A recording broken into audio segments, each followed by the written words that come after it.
जबरदस्त वाली खुशी है मुझे, जबरदस्त वाली। लंबा बोलूं उस पे, कहानी बोलूं पूरी? मतलब 105 मुझे बहुत तकलीफ है, सारी बातें बताऊं 105 एपिसोड की।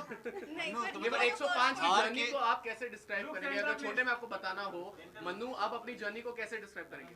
मेरे शरीर पे करीबन 10-12 घाव हैं, अंदर दिल पे बहुत सारे घाव हैं, और जर्नी बहुत जबरदस्त थी। हमने बहुत अच्छे से जी है। खाने को कम ज्यादा मिलता था पर मैनेज करते थे।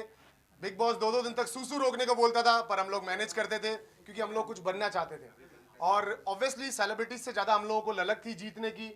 हम लोगों ने शायद अपना 100% दिया है और दिखा भी होगा, और जीतना चाहते थे इसलिए जीतने की सारी स्टेजेस पार की।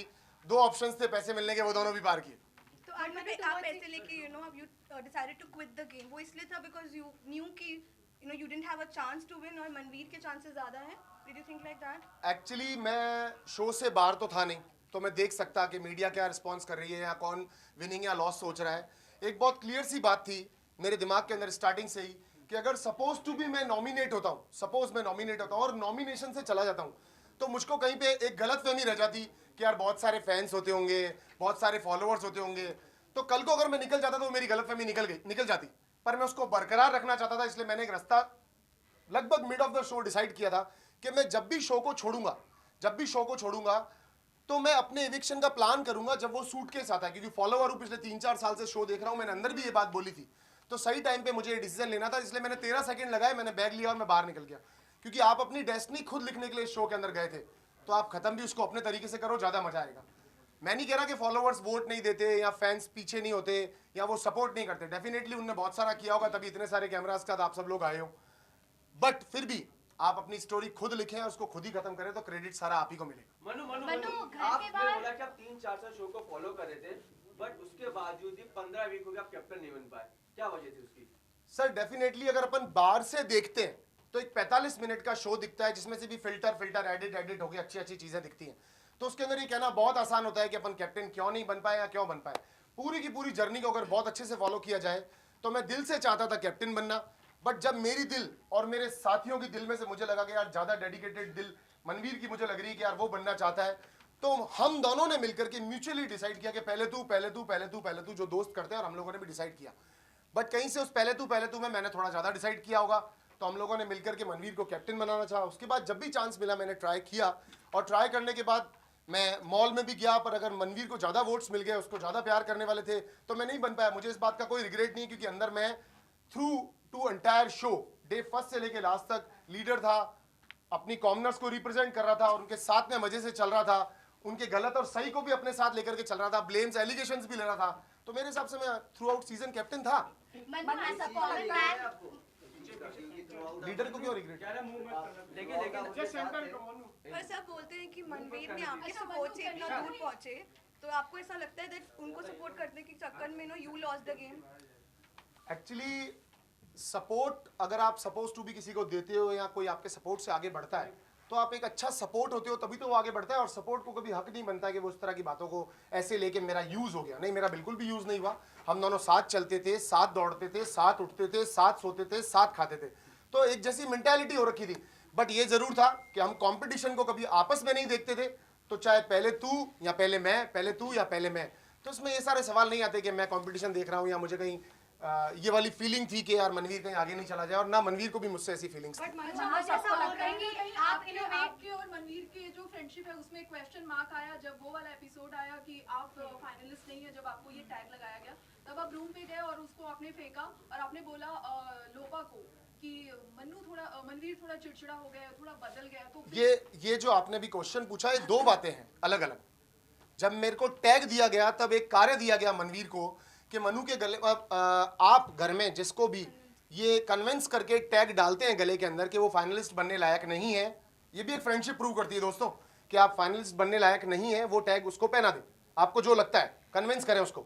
तो मनवीर को कुछ सोचने की जरूरत नहीं थी, उसने सीधा के मुझे बोला यार भाई ऐसा टैग मिला है। मैंने कहा भाई मैं गले में पहनूंगा, क्योंकि मैं फाइनलिस्ट बनने लायक हूं या नहीं हूं ये तो आप लोग डिसाइड करोगे, व्यूअर्स डिसाइड करेंगे। तो घर के अंदर तो हम बेचारे कुत्ता भालू बंदर सब बने थे, तो इसमें कोई फर्क नहीं पड़ता अगर एक टैग गले में डाल दिया जाए तो। और जो आप बात बोल रहे हैं कि मैंने लोपा को कहा था, लोपा थोड़ा सा रोहन के बाद जाने पे हल्की सी डल हो गई थी। तो 2 तरह की थेरेपीज होती हैं, अगर कोई डल हो रहा है तो या तो उसको एकदम से हंसा दो या एकदम से उससे लड़ लो, तो वो उन दोनों चीज़ों का रिएक्शन देगा। तो मुझे लगा था थोड़ा सा इसको सपोर्ट करो, थोड़ा सा आगे बढ़ाओ, क्योंकि हम सबको एक्चुअली मैं सिर्फ अपना गेम खेलने के लिए नहीं गया था, मैं सिर्फ अपने लिए शो करने के लिए गया नहीं था। मुझे ऐसा लगता था कहीं पर अगर कोई, मैं अपनी आम जिंदगी में भी ऐसा हूं, अगर मुझे लग रहा होता है सपोज टू बी कि यार ये थोड़ा सा कम हो रहा है, ये थोड़ा सा ढीला हो रहा है, तो मेरी दिल करती है उसको सपोर्ट करने की। अगर आप एंटायर शो की जर्नी देखेंगे तो बानी जे भी कहीं पर सपोर्ट चाहती थी तो भी मैंने उसको दिया था, और बाकी कंटेस्टेंट्स को तो दिया ही दिया था। Okay, और सबको लगता है कि जब आप वापस आए हैं जब शो में ब्रेक के बाद थोड़ा चेंज हो गया है,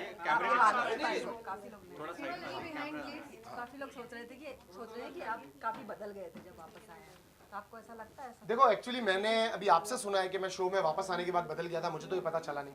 बदल गया होऊंगा तो देखो, एक हमारी जिंदगी का सबसे बड़ा हिस्सा होता है मदर। तो अगर सपोज टू बी एक शो के बीच में चलते हुए मैं लास्ट में मिल भी नहीं पाया अपनी मम्मी से और ये इंसिडेंस हो गया, तो हो सकता है डेफिनेटली मैं आने के बाद में थोड़ा चेंज हो गया हूँ, मैं इस बात को मना नहीं कर रहा। मैं मीडिया, पब्लिक या किसी भी से मिल तो पाया नहीं था, आप लोगों ने देखा होगा, अगर मिल पाया होता तो शायद मुझे कोई स्ट्रेटजी मिल जाती या प्लान मिल जाता। घर में किसी की डेथ हो जाती है तो ऐसा तो नहीं आप एपिसोड वॉच करके एंजॉय कर लोगे, तो वो भी मैं कर तो पाया नहीं होऊंगा। तो मेरे पास कोई प्लान कुछ नहीं था। मैं जब अंदर गया तो अंदर जाकर के वापस मैं उस चीज़ के अंदर इन्वॉल्व हो गया। हाँ, मैं अपनी घर की बाहर की परेशानियों को भूलना चाह रहा था, छोड़ना चाह रहा था, उनसे भाग रहा था, दूर हट रहा था कि अगर उस फेस में जाऊंगा तो शायद मैं रह ही नहीं पाऊंगा, कुछ कर ही नहीं पाऊंगा, क्योंकि मैं मेरी दुनिया में सबसे ज़्यादा, हम सब अपनी दुनिया में सबसे ज़्यादा अपनी मदर के करीब होते हैं। तो उनका मुझे नुकसान बहुत था, पर मुझे कहीं ना कहीं से ऐसा लग रहा था कि शायद मैं शो के अंदर जाता हूं तो मैं इन चीज़ों को भूल पाऊंगा। मेमोरीज मैंने भूली भी, और अगर कुछ चेंजेस आए होंगे तो दोस्तों, अगर 3 घंटे की पिक्चर देखने के लिए जाते हो तो अप एंड डाउन तो होते हैं, तो यार मेरे से भी हो गया 105 दिन में, तो कोई गलती नहीं, अगले में यार मैं ध्यान रखूंगा। मन्नू ढाबे वाला टास्क, उसमें आपने बाद में जो ये है रोहन और लोपामुद्रा को इससे प्रियंका जग्गा और स्वामी ओम से मतलब कंपेयर किया था, तो आपको सच में लगता है कि वो इतने लेवल पे गिर गए थे? मैं दोबारा से एक बात बोलता हूँ आपको कि अगर आपको ऐसा लगा कि मैंने इन लोगों को कंपेयर किया, तो शायद मैंने नहीं किया था कंपेयर किया था। एक बार से गेस्ट आया था, उसने आकर के ऐसे बोला, तो मैंने पलट के उसको जवाब दिया कि हाँ एक्चुअली लोपा थोड़ा सा गलती कर रही है। और मैं आपको एक सच बात बताता हूँ, उस घर के अंदर प्लीज किसी भी एक आपके नोन को या किसी रिलेटिव को या किसी अपने को चांस मिले ना, तो प्लीज एक बार भेज के देखो। उस घर के अंदर अगर सुबह उठने पर अगर कोई किसी से हंस के बात भी नहीं करे ना, तो सामने वाले का पूरा दिन खराब चला जाता है, क्योंकि हमारे पास कोई सपोर्ट नहीं होता, कोई सपोर्ट नहीं होता। तो एक दूसरे की मदद करने के लिए अगर कभी 19-20 छोटी मोटी बातें बोली भी होंगी तो एक दूसरे को खुश करने के लिए बोली होंगी। और लोपा बहुत अच्छी इंसान है, लोपा बहुत कॉन्फिडेंट है, बहुत से ज्यादा कॉन्फिडेंट है लोपा, और वो आगे भी अपनी लाइफ में बहुत अच्छा करेगी। मैं लोपा के लिए सिर्फ इतना सा कहना चाहूंगा कि लोपा एक सिंगल आइडेंटिटी लड़की थी, जिसने अपने आप को, शायद नई ताजा सेलिब्रिटी थी इसलिए कर रही थी, उसने पूरी कोशिश की कि वो बीइंग अ कॉमनर सबसे मिले भी, सबसे जुले भी और अच्छे से अच्छा काम करे। कहीं गलत भी होती थी, कहीं सही भी होती थी, मेरी तरह वो हर जगह घुसने की कोशिश करती थी, लड़ती थी, झगड़ती थी, कुछ भी करती थी। तो मेरे लिए तो लोपामुद्रा को सैल्यूट है, बहुत अच्छी इंसान। ओके मनु, आपने कल ये भी बोला था कि बानी के लिए आपने एक स्टेटमेंट दिया था कि फ्रेंड्स विद बेनिफिट्स, और आपने कहा था कि कुछ मैं ऐसा बोलूंगा तो कल वो हेडलाइन बन जाएगी।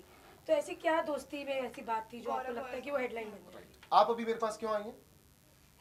इंटरव्यू लेने। बेनिफिट अभी आप मेरे पास इसलिए आई हैं क्योंकि मैं एक शो करके आया हूँ, तो आप इसलिए मेरे पास आई हैं, वरना कल तक मुझे से लोग हजारों रोड पे घूम रहे थे, आप नहीं आई थी। तो क्या सिचुएशन थी कि जब बानी जी अकेली हो गई थी, बानी के पास कोई दोस्त नहीं था, तो बानी जी ने उस मोमेंट का पर्टिकुलरली ये देखा कि 5-7 दिन पिछले ऐसे रहे हैं कि जहाँ पे मैं अकेली हूँ, तो बानी ने अच्छा डिसीजन लिया, उसने एक इनिशिएट हमारी तरफ बढ़ाया, एक इनिशिएट मन्नू मनवीर तो हमेशा सामने वाले की तरफ बढ़ाते थे, तो हम लोग दोस्त बन गए।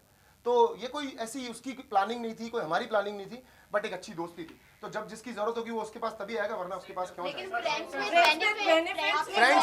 फ्रेंड्स विद बेनिफिट मैं आपको एक बार फिर बताता हूँ। फ्रेंड्स विद बेनिफिट का मतलब ये हुआ कि जब पूरी सीजन को चलते हुए, जैसे हम लोगों के पास सटन दोस्त रहे, हमने स्टार्टिंग में कुछ दोस्त बनाए, उनके लिए अच्छा बुरा हुआ, जैसे आप कह रहे हो कैप्टनशिप का रिग्रेट नहीं हुआ, मनवीर आपके सपोर्ट से आगे चला गया जैसा आप लोग कह रहे हो, तो इन सब चीजों को हमने नजरअंदाज करते भी फ्रेंडशिप को कंटिन्यू रखा। बानी के साथ ये होता था, यूजुअली अगर आप लोगों ने भी शो देखा है तो गौरव अगर उसकी बात नहीं मानते या उससे नाराज हो जाते हैं या खुश नहीं होते कभी किसी बात पे, तो वो उससे रिलेट ना करते हुए उसकी बात से सुलझते ना, समझते ना, अलग हो जाया करती थी। तो ये चीजें थोड़ी कम समझ में आती, और रेगुलरली उसके फ्रेंड्स चेंज हुए, वो बने और हटे, बने और हटे, तो ऐसा लगा फ्रेंड्स विद बेनिफिट बना रही हो तुम। और ये मेरा फाइनल स्टेटमेंट मेरी तरफ से बानी के लिए था। अभी 5-7 दिन जो लास्ट में बानी के साथ रहा हूँ, मुझे भी बानी के साथ रह के बहुत अच्छा लगा। अब नेक्स्ट तो जब मैं अगर बॉम्बे सपोज टू भी आता हूँ, शिफ्ट होता हूँ, अगर वो कह रही थी किराए पे मकान भी दिलाने के लिए सपोर्ट नहीं करेगी, अगर करती है तो पता चलेगा, नहीं करती है तो पता चलेगा। लेकिन मैं चाहता था आपको हमेशा डिफेंड करते थे। हाँ, ओम स्वामी पर मेरी क्या राय? क्योंकि ओम स्वामी ने बाहर निकलने के बाद कहा है कि उन्होंने सलमान खान को घर के अंदर पीटा और सलमान खान के लिए आपने कहा कि छोड़ दो बाबा जी, आप मत मारो, अरविंद केजरीवाल को मारा आप बाहर हमेशा जाकर। उनको सपोर्ट करते थे, you were आपको मनवीर में जिन्होंने स्टैंड लिया है स्वामी के लिए। मैं डेफिनेटली आपको इस बात का जवाब देता हूं, पर पहले एक क्वेश्चन करते हैं कि बाबा जी सलमान को मारा है कि अंदर बाबा जी ने, हाँ मैं सबसे बड़ी बात बताऊं, सलमान खान को भारत में कोई नहीं मार सकता, भारत में कोई नहीं मार सकता, ठीक है? क्योंकि हमारे सामने ही कहाँ आते थे कि हम कुछ कह सके उनको। वो एक टीवी स्क्रीन पे होते हैं, हम लोगों को फ्राइडे एपिसोड्स में दिखते हैं और हमसे वो इंटरेक्ट करते हैं, और एक वो सिंगल आदमी है जो हमारी सबसे ज्यादा मदद करते हैं, सबसे ज्यादा हमारी मदद करते हैं सलमान खान। एपिसोड्स पे आकर के जो शायद चैनल भी नहीं चाहता होगा, जो शायद क्रिएटिव्स भी नहीं चाहते होंगे, हमको वो भी सजेशंस देते हैं, वो हमको समझाते हैं बिल्कुल अच्छी तरह से कि देखो प्लीज आप इस रास्ते पे गलत जा रहे हो, इस रास्ते पे सही जा रहे हो। कई बार वो बातें बहुत बुरी लगती हैं, हमारे बड़े भी हमको कुछ सजेस्ट करते हैं तो हमको कभी अच्छा बुरा लगता है, बट उनके सजेशंस हमेशा अच्छे होते हैं। और स्वामी ओम तो क्या, कोई बहुत बड़ी पर्सनैलिटी भी उनके पास नहीं जा सकती, क्योंकि थ्रू आउट द शो वो हमारे दोस्त थे, हमारे मेंटोर थे, उन्होंने हमारी हमेशा मदद ही की। इस घर में रह के सेलिब्रिटीज की छवि आपके हिसाब से बदली है? मैम एक बार प्लीज दोबारा बोलो। We have same tattoo. Yeah, I have Ma and Pa. माँ, मेरे पास माँ एंड पा है। Yeah. Fine. मैं इसलिए कर रहा था शायद क्वेश्चन थोड़े आप इजी और स्मूथ। नहीं, मैं इजी पूछूंगी। हाँ, कैरी ऑन। अच्छा, मैं ये पूछ रही थी, usually as a common man हम सेलिब्रिटीज को देख के बाहर की उनकी जो दुनिया रहती है उससे हम काफी ये रहते हैं, इन्फ्लुएंस रहते हैं। सेलिब्रिटीज के साथ अंदर डील करते हुए आपको कैसा लगा कि कैसे है वो लोग और कितना डिफिकल्ट है उनके साथ डील करना? एक्चुअली एक आम आदमी की तरह मुझे भी बहुत अच्छा लगा जब मैं अंदर गया सेलिब्रिटीज से मिलकर, मुझे बहुत मजा आया। और टेक टू एक्चुअली मुझे अंदर जाके बहुत अच्छा लगा सेलिब्रिटीज से मिलके, और नो डाउट मैं भी उनको उसी नज़र से देखता हूँ जैसे एक हर आम आदमी देखता होगा। बट हम लोगों के साथ में एक वर्सेस का टैग था कि हम लोगों को एक कंपटीशन में छोड़ा गया था। मैं बहुत क्लियर सी एक बात बोलता हूँ, मैं जब छोटा था, अगर हमारी कॉलोनी में 51 रुपए का एक मैच भी होता था क्रिकेट का, तो हम पूरी शिद्दत से उसको खेलते थे। सामने वाली टीम में मेरा सग्गा भाई होता था तो भी मैं सोचता था कि ऐसी फुल टॉस बॉल मारूं, उसको लगे और ये गिर जाए, किस तरह से मेरी टीम जीत जाए। तो बस वही कोशिश में हमारी थी। हम अंदर गए, हमने पूरी कोशिश की कि वो फुल टॉस बॉलें चलाए जिनको वो खेल नहीं पाए और जिससे वो गिर जाए। तो हमने हमारे इससे की पूरी कोशिश की। वो डिसिप्लिन थे, तरीके से खेलते थे, क्योंकि ऑलरेडी वो कहीं पर अच्छी जगह पे थे। शायद हमारे पास थोड़ी गाइड 19-20 होगी, क्योंकि हमको किसी ने समझाया तो कुछ था नहीं। इन लोगों ने तो बस जो शॉर्ट लिस्ट हुए उन लोगों को गेट ऐसे धक्का दिया और गेट बंद कर दिया। तो कहीं पर हम लोगों को कुछ आइडिया भी नहीं थे, बाद में कुछ सुनते नहीं है, बात करते नहीं है, जवाब देते नहीं है। तो जैसे हम गए हमारे तरीके से गए, सेलिब्रिटीज बिल्कुल सही तरीके से गए। अगर शायद वो भी हमारी तरह बाहर होकर के आते तो फिर शो ये कलर्स पे नहीं आ रहा होता, किसी और चैनल पे आता, स्वामी है ना? उनको जो आपने और मनवीर ने हमेशा सपोर्ट किया और बहुत क्रिटिसिज्म भी आपको मिलता रहा, तो उसका क्या रीजन था जब इतनी हरकतें उनकी थी खराब? देखो एक्चुअली मैं फिर एक बात बोलूँगा, 45 मिनट का एक एपिसोड आता है, उसमें आप 45 मिनट में ये देखते हो कि स्वामी ने कोई गलती की और हम उसको पकड़ के अपनी तरफ लेकर आ गए और हम लोग हंस के उससे बात कर रहे हैं। मैं आपको बहुत क्लियरली बोलता हूँ, 45 मिनट को कितनी बार इंटू करेंगे तो हमारे जगने वाले 8 घंटे काट के बाकी के घंटे बचेंगे। तो उन 16 घंटों में वो स्वामी ओम को न खाना बनाना आता है, न खाना आता है, वो साफ सुथरा नहीं है, उसको नहलाने भी भेजना पड़ता है, उसको सारे काम करवाने पड़ते हैं। तो अगर एक पागल बुड्ढा उन्होंने घर में छोड़ दिया है तो उससे डील करना, उसको हैंडल करना, उसका ये भी ध्यान रखना कि वो खाता पीता है नहीं करता है, अपनी टैबलेट्स भी ले रहा है नहीं ले रहा है। तो इन सब चीज़ों को मद्देनजर रखते हुए सबसे पहले अगर हमारे घर में कोई बड़ा बुजुर्ग होता है, नाराज होते ही खाना छोड़ देता है या अपनी दवाइयाँ लेना छोड़ देता है, तो थोड़ा सा उस ध्यान रखते हुए हम लोग थक थक के पक के 12-13 किलो वजन दे करके सिर्फ उसके साथ वो दिन काटने की कोशिश कर रहे थे कि किसी तरह से चीज़ें सीधी हों। और एक आधे आदमी को तो ऐसी रिस्पॉन्सिबिलिटी पूरे शो में लेनी थी कि भाई चलो इसको पकड़ के रखते हैं, इधर उधर जाकर के आप में से किसी को काटे खाए ना। तो बस वो कोशिश कर रहे थे, उसमें हाथ गंदे हो रहे थे, आप लोगों को अच्छे बुरे दिख रहे हैं। मनु, आपको बैकबाइटर और चुगलीखोर का टैग दिया गया था, डुअल पर्सनालिटी कह रहे थे, तो आगे से कुछ और मुझे फक्र है इस पे बहुत ज़्यादा, क्योंकि मैं फिर एक बात बोलता हूँ, अगर 16 घंटे आप किसी घर में रहोगे, आप में से कोई भी अपने पूरे दिन की जर्नी देख लो, बाहर जाने के बाद में एक दूसरे के लिए बोलोगे वो मुझे बोलने नहीं दे रहा था, ये मुझे बात नहीं करने देता था, वो मेरा कैमरा फुटेज खा रहा था। अपन ह्यूमन है, ह्यूमन सारी बातें करेगा घर के अंदर, पर इनको जिसमें कंटेंट दिखा इन्होंने वो चीज़ आपको दिखा दी, दैट्स ऑल। बाकी एक बहुत सिंपल सी बात है, आदमी खाना खाएगा तो उसको बर्प भी आएगा, वो उल्टी सीधी हरकतें भी करेगा, अच्छी बुरी बातें भी करेगा। बस अब दिखता क्या है बिकता क्या है वो आप लोगों को ज़्यादा पता होगा। बॉस हमारा तो फर्स्ट शो है, हमको इतना आइडिया है। Thank you. Thank you.